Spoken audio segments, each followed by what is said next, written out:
Hello दोस्तों, मैं आशीष कुमार अपने YouTube channel Bihar GK tricks में आपका स्वागत करता हूं। आज हम लोग एसपीडी के रेलवे सामान्य विज्ञान के अंतर्गत प्रैक्टिस सेट 71 के सभी प्रश्नों को इस वीडियो में पढ़ेंगे। तो यदि आप लोगों ने अब तक हमारा channel Bihar GK tricks subscribe नहीं किया है तो इसे सब्सक्राइब कर लें, साथ ही बेल आइकन को जरूर दबाएं। तो आइए वीडियो को स्टार्ट करते हैं। तो आज का पहला प्रश्न है, एवोगाड्रो संख्या का मान कितना होता है? तो इसका उत्तर है 6.023 गुने 10 पर पावर 23। अगला प्रश्न है, दूरी मापने की सबसे बड़ी इकाई क्या है? तो याद रखेंगे, दूरी मापने की सबसे बड़ी इकाई पारसेक है। क्या है? पारसेक। अगला प्रश्न है, एक प्रकाश वर्ष कितने मीटर के बराबर होता है? तो इसका उत्तर है एक प्रकाश वर्ष 9.46 गुने 10 पर पावर 15 मीटर के बराबर होता है। कितने के? 9.46 गुने 10 पर पावर 15 मीटर के। अगला प्रश्न है, 1 लीटर कितना गैलन के बराबर होता है? तो इसका उत्तर है 1 लीटर जो है वह 0.2642 के बराबर होता है। अगला प्रश्न है, एक फर्मी में कितना मीटर होता है? तो याद रखेंगे, एक फर्मी में 10 पर पावर -15 मीटर होता है। कितना? 10 पर पावर -15 मीटर।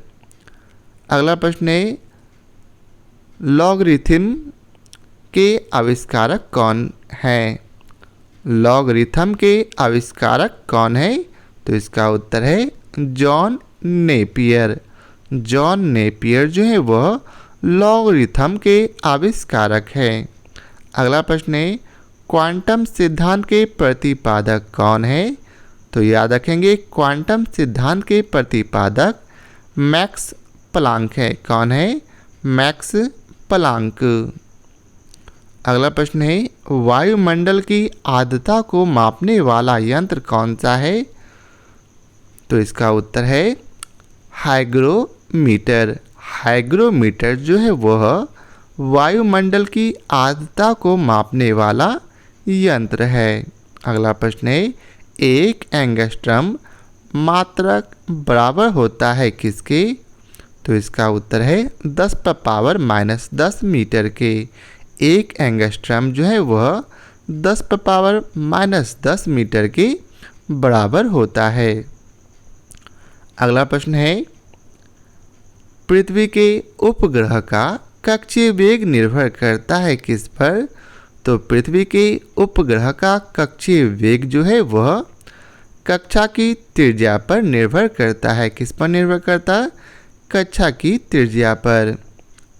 अगला प्रश्न है, घड़ी की चाबी में संचित ऊर्जा कौन सी है? तो घड़ी की चाबी में जो ऊर्जा संचित रहती वह है स्थितिज ऊर्जा। कौन सी है? स्थितिज ऊर्जा। अगला प्रश्न है, यदि किसी पिंड के संवेग 50% बढ़ा दिए जाए तो गतिज ऊर्जा का मान क्या होगा? तो गतिज ऊर्जा का मान 125% बढ़ जाएगा। क्या होगा? 125% बढ़ जाएगा। अगला प्रश्न है, अनुदैर्ध्य तरंग उत्पन्न हो सकती है किसमें? तो इसका उत्तर है सभी माध्यमों में, अर्थात ठोस में, द्रव में और गैस, इन तीनों में। अगला प्रश्न है, किस माध्यम में अनुप्रस्थ तरंग उत्पन्न नहीं हो सकती? तो किस माध्यम में नहीं हो सकती? तो हवा में जो है अनुप्रस्थ तरंग उत्पन्न नहीं हो सकती।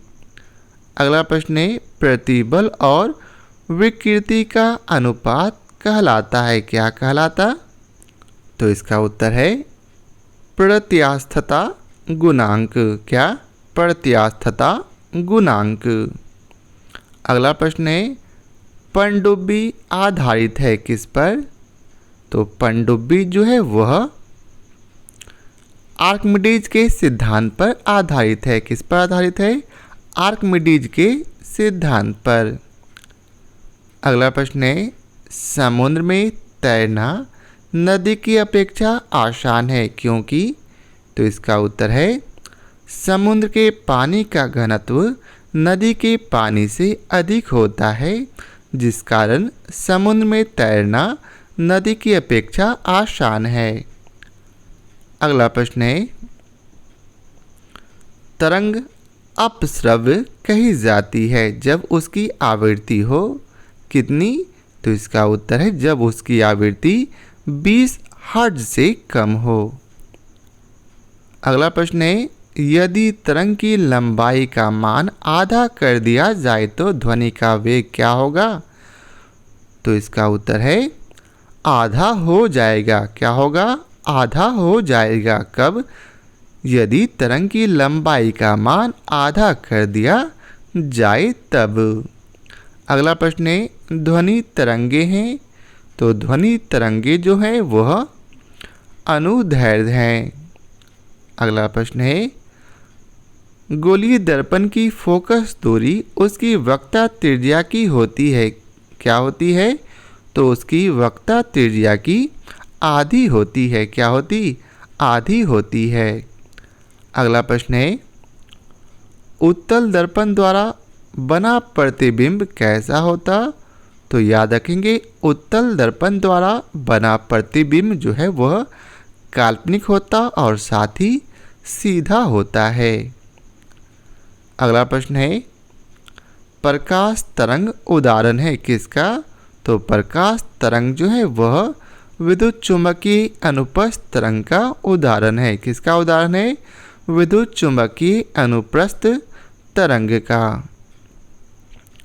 अगला प्रश्न है, फोटोग्राफी कैमरे का अभिदृश्यक लेंस होता है। कौन होता है? तो इसका उत्तर है उत्तल लेंस। फोटोग्राफिक कैमरे का अभिदृश्यक लेंस उत्तल लेंस होता है। अगला प्रश्न है, E बराबर mc² को प्रतिपादित किया था किसने? तो याद रखेंगे, E बराबर mc² को आइंस्टीन ने प्रतिपादित किया था। किसने किया था? आइंस्टीन ने। अगला प्रश्न है, थोरियम का नाभिक को बदला जा सकता है। तो इसका उत्तर है प्लूटोनियम में। किसमें? प्लूटोनियम में। अगला प्रश्न है, फ्यूज के पदार्थ का होना चाहिए कैसा? तो याद रखेंगे, फ्यूज के पदार्थ का जो है वह निम्न गलनांक का होना चाहिए। अगला प्रश्न है, निम्न विद्युत चुंबकीय तरंगों में किसकी आवृत्ति अधिकतम होती है? तो इसका उत्तर है अवरक्त किरण की। किसकी? अवरक्त किरण की। अगला प्रश्न है, ऊर्जा का क्षय कम होता है किसमें? तो ऊर्जा का जो क्षय है वह दिष्ट धारा में कम होता है। अगला प्रश्न है, ट्रांसफॉर्मर किस सिद्धांत पर आधारित है? याद रखेंगे, ट्रांसफॉर्मर जो है वह विद्युत चुंबकीय प्रेरण सिद्धांत पर आधारित है। किस सिद्धांत पर? विद्युत चुंबकीय प्रेरण सिद्धांत पर।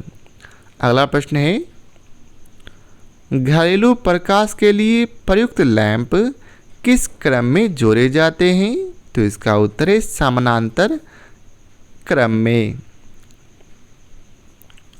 अगला प्रश्न है, ऊष्मा किस प्रक्रिया से सर्वाधिक तीव्र गति से अस्थानांतरित होती है?